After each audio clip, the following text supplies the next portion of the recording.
इसलिए हम फूलों से आशीर्वाद देते हैं। पहली बात, फूल हमें सिखाता है कीप लाफ। आप लोग हमेशा हंसते रहो, क्योंकि हंसने और मुस्कुराने की कला भगवान ने केवल हम मनुष्यों को दी है। कुत्ता नहीं हंस सकता। तुम कितना ही बढ़िया 1 लाख वाला कुत्ता ले आना, वो ससुरा कुत्ता कुत्ता ही रहेगा, हंस नहीं सकता। अगर कोई ऐसा कुत्ता ले आओ जो हंस सकता हो तुम्हारी तरह, तो मैं मान लूं वो कुत्ता है, और तब तुम्हारे जैसा तुम्हारे साथ रहने लगा। बहुत सारे लोग कुत्तों को घरों में रख रहे हैं। ध्यान रखना, जिनकी रसोई में कुत्ता, बेडरूम में कुत्ता जाता है, वहां देवता तुम्हारे भोग को ग्रहण नहीं करते हैं। इसलिए कुत्ता अगर पालना भी हो ना, तो बाहर आपके ड्राइंग रूम से बाहर कुत्ते का स्थान होना चाहिए। हर जगह कुत्ता नहीं जाना चाहिए। कुत्ता कितना ही बढ़िया हो, उसके शरीर में वायरस रहते हैं, बैक्टीरिया रहते हैं। और गाय के रोम रोम में दिव्य गुण होते हैं, इसलिए गाय को रसोई में भी बांध सकती हो, बेडरूम में भी बांध सकती हो। जहां गाय बनती है वहीं चारपाई डाल के लेट जाओ। गर्भवती माता जहां गाय बनती हो वहां अगर लेटे तो उसका बच्चा बहुत ही सुशील होता है, बहुत बढ़िया निरोगी होता है। ध्यान रखना। लेकिन मैं ये नहीं कहूंगा कि आप कुत्ते नहीं पालो, लेकिन कुत्तों को इतना ज्यादा आप दुलार रहे हो कि आप, तो वो कुत्ते वाली तो अलग बात थी हंसने की, बात थी मुस्कुराने की। हम लोग मनुष्य हैं, भगवान ने हमें मुस्कुराने की कला दी है, तो भगवान कह रहे हैं कि तुम हंसते रहो। अब मैंने कहा भगवान हंसना तो चाहते हैं, लेकिन इतनी टेंशनें होती हैं, इतनी मुश्किलें होती हैं कि कैसे हंसे। और पड़ोसी कई बार तो परेशान करता रहता है। तो फूल कहता है तुम्हें तो ये कभी कभी परेशान करता है, मुझे तो 6-6 ऋतुएं परेशान करती हैं। अभी कल ही वर्षा हुई है, ओले भी पड़े थे, मेरे ऊपर चटापट पड़ रहे थे, फिर भी मैं हंस रहा था। गर्मी आएगी जून, तुम तो छाता लगा लोगे, एसी में बैठ जाओगे, अब मैं उसी धूप में ही हंसता और मुस्कुराता रहूंगा, उसको झेलूंगा। हाँ, मान अपमान हानि लाभ यश अपयश में जो मुस्कुराता है वही तपस्वी होता है, यही तो तप है। फूल ने कहा कि जब ठंड आती है, शीत ऋतु आती है, तो तुम रजाई में घुस जाते हो, और मैं तो ठंड में भी वैसे हंसता हूं, उसको भी झेलता हूं। और फिर तुम्हें कभी कभी पड़ोसी डंक मारता है, मुझे तो 24 घंटे लंबे लंबे कांटे चुभते हैं, मैं फिर भी हंसता हूं। इसलिए सहनशील बन। दूसरी शिक्षा सहनशील बन। फूल कहता है तीसरी बात, और वो तीसरी बात है मुलायम बन, लचील। जब पैसा आ जाए, विद्या आ जाए, परिवार बढ़ जाए, तो कभी भी अकड़ना मत, बल्कि मुलायम होना और झुकना और विनम्र होना। धर्म का पहला लक्षण होता है विनम्रता, धैर्य।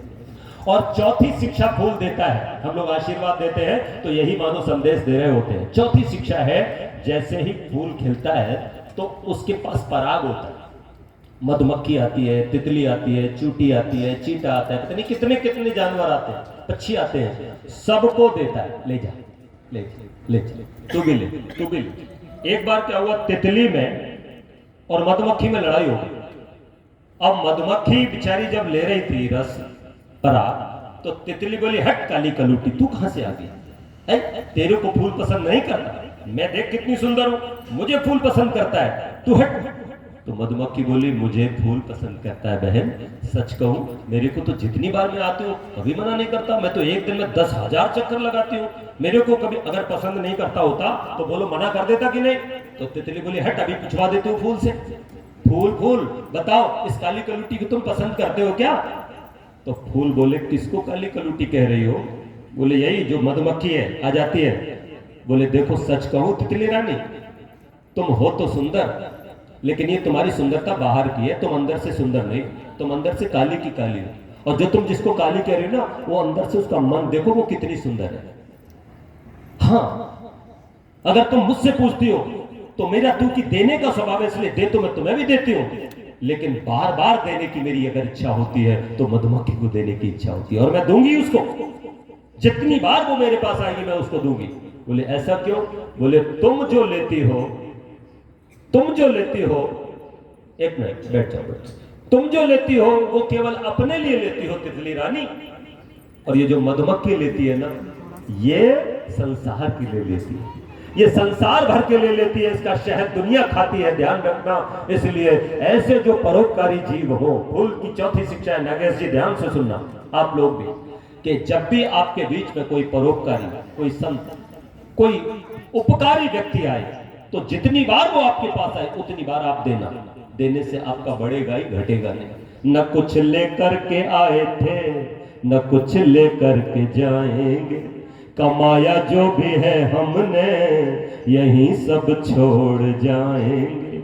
मगर जो कुछ किया है दान वो सब साथ जाएगा, उसे अगले जन्म में हम सूद के साथ पाएं। पिछले 30 वर्षों से मैं बिना आवाज किए हुए संस्कार शाला चलाता हूं, निःशुल्क, 1 रुपया भी किसी बच्चे से नहीं लेता। जो भी मुझे दान दक्षिणा मिलता है मैं उसी से ये काम करता हूं। ब्राह्मण हूं, विद्वान हूं, इसलिए मैं निवेदन करना चाहता हूं केवल दान आदि से ही, दक्षिणा आदि से ही अपने गृहस्थ धर्म का जहां पालन करता हूं वहीं पर निरंतर ये काम करता हूं, यज्ञ करता हूं। अब मैं एक बहुत बड़ा मंदिर बना रहा हूं, यज्ञ मंदिर, जहां निरंतर यज्ञ हुआ करेगा। अभी हमारी यज्ञशाला में हो रहा है, लेकिन आगे उसको और विस्तृत करना और एक बहुत बड़ा उत्सव करने जाते हैं, जून में हम करते हैं। मैं आपको निवेदन करूं और उसमें हम 2.5 कुंटल घी और 3 कुंटल सामग्री का होम एक साथ करते हैं, ठीक है ना। तो ये बड़े बड़े काम कहां से होते हैं, ये शाला कहां से चलती है, गुरुकुल कैसे चलते हैं, तो इन सब के लिए कहीं ना कहीं हमें हमारे उन लोगों का जिनको भगवान का दिया हुआ है आसरा रहता है। इसलिए आप अपने आसपास के गुरुकुलों को भी दो, और आपके बीच में हमारे जैसा कभी कोई विद्वान आए तो आप उसको भी जो संभव हो सके दो, क्योंकि ये जो विद्वान होते हैं ना, ये मधुमक्खी की तरह होते हैं। ये खुद तो थोड़ा खाते हैं जितना इनके शरीर में आएगा, बाकी ये जोड़ करके दुनिया को ही खिलाते हैं, दुनिया। इसलिए आओ, जो काम तुम नहीं कर सकते कम से कम करा तो सकते हो। इसलिए 4 बातें ये फूल हमें सिखाता है, इसलिए हम फूलों से आशीर्वाद देते हैं। बोलो वेद भगवान की।